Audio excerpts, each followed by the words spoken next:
Good morning and thanks God it's Friday. So biyahe kami ngayon going to Tagaytay mga kalongi. Yan, so morning na morning kami nagbiyahe. So at dumating nga kami dito sa lubak na may counting highway. At dahil dyan may nadisgrasya dito, ride shift lagi sa atin mga rider.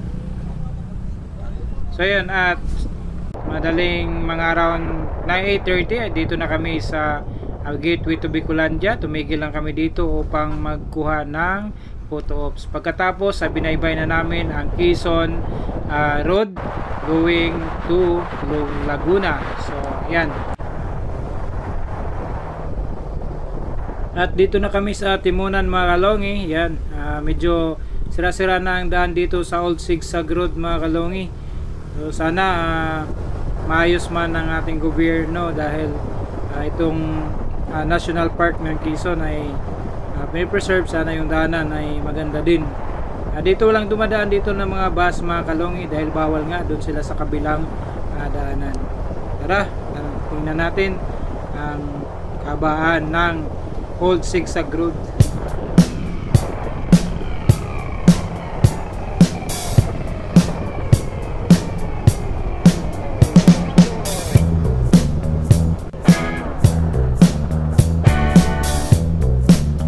Ayan mga kalongi, napakatirik dito kaya bawal ang mga malalaking sasakyan dito.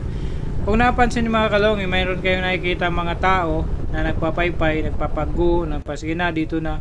So yun, bigyan nyo ng barya, masaya na sila doon. So pag dito pwede kang mapahinga dito. Ito ay pahingaan dito sa Quezon National Park. May pagkain sila dito, tubig, at saka pwede pa kayong magmerienda. So ayan dito, pag dito kami nagtanghalian, stop over muna kami dito. Ayan, pagkatapos namin kumain, tuloy ang aming biyahe dahil medyo patapahapon na. So umulan dito para mga kalongi, yun ang nakaano sa amin, nakaantala. So dito may mga kasamahan tayong rider, nagpa photo ops dahil nga ang ganda ng view dito pag dito sa lugar na to. Yan so nakikita nyo naman, zigzag. So bitukang manok, pero actually ang bitukang manok mga kalongi ay matatagpuan natin dyan sa Dait. So papuntang Sipokot sa Bicol National Park. Pero dito tinatawag ding bitukang manok, which is the Old Sigsag Road mga kalongi. So yan, nakitang-kita yung mga nandun sa taas. So pababa, yun so kuha tayo dito. Tara, let's go.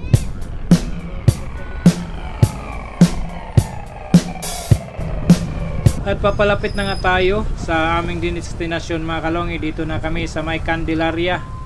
So medyo na dito, may kunting traffic. Uy, nakikita natin may kasabay tayong Twinnie Aerox Blue.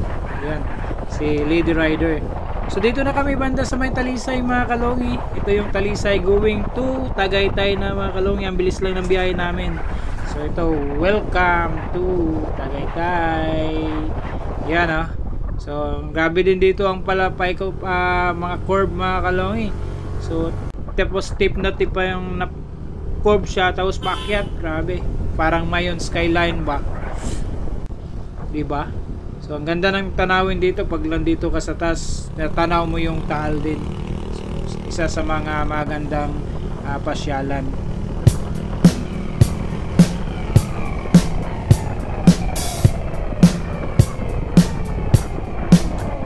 Dahil ngayon ay Friday, so madami ding mga riders na nakasalubong ko at iba't ibang klase ng bike, small bike at saka big bike. So dito na, welcome to Tagaytay. Cruising na, kung pakanan ka papunta kang Calamba,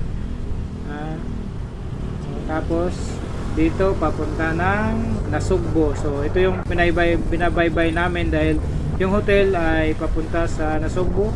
Malapit kami doon sa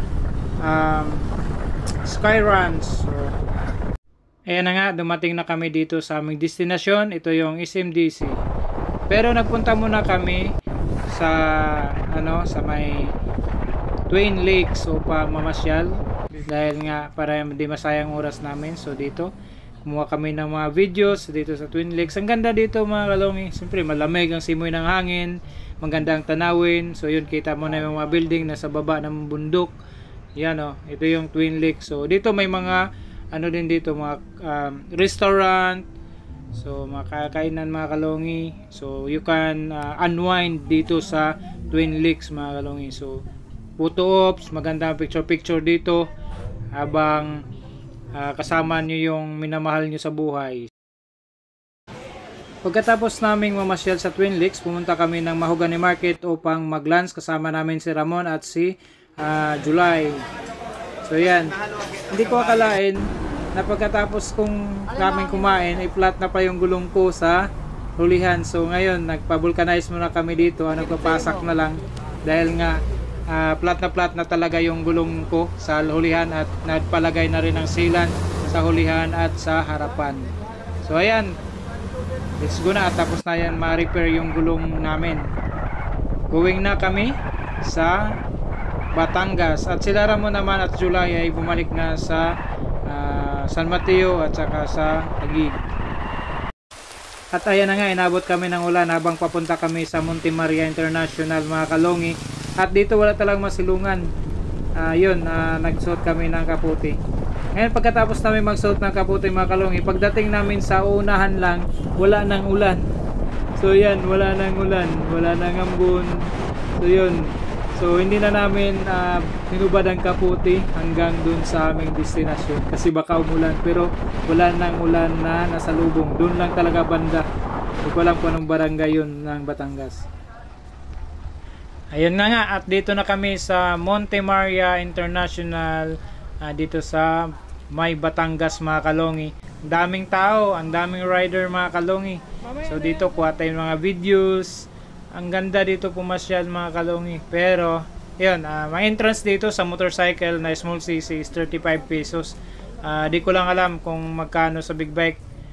Dahil last time around 45 ata o 35 na din, pero di ko na matandaan pero ngayon tandaan ko is 35 pesos, hindi kasama na yung rider at saka back ride mo sa 35 pesos. Yun ang laki ng Revolto ni Mama Mary mga kalongi. Tara, enjoy lang natin yung view dito na makuhanan ko sa video. Let's go. Sa gusto palang umakyat doon sa kamay ni Mama Mary, 150 per head. May elevator naman na sasakyan nyo papunta doon sa may kamay ni Mama Mary. O diba, second time kong pumunta dito. Nung unang pumunta kami dito ay bagyo, kaya hindi namin na-enjoy yung tanawin dito kasi may bagyo tapos grabing clouds. Pero ngayon, ang ganda ng panahon, mainit. Tapos basta ang ganda ng pagpunta namin. Dito ay 300 per head kung magpunta ka dyan, mag last walk ka. So nga lang medyo nakakatakot kaya hindi na kami tumuloy. So kukuha ka ng ticket dyan, 300 per head. Dito nga umaalog na natakot na. So ito yung fountain niya sa baba ng ng Revolto ni Mama Mary. So may isda dyan, pwede ka magtapon ng coins para sa wish mo, kung anong wish mo sa buhay mo. O di ba? So yun, kotan lang natin mga kalongi. So, ang ganda ng view dito. Ang developer daw dito is Chinese.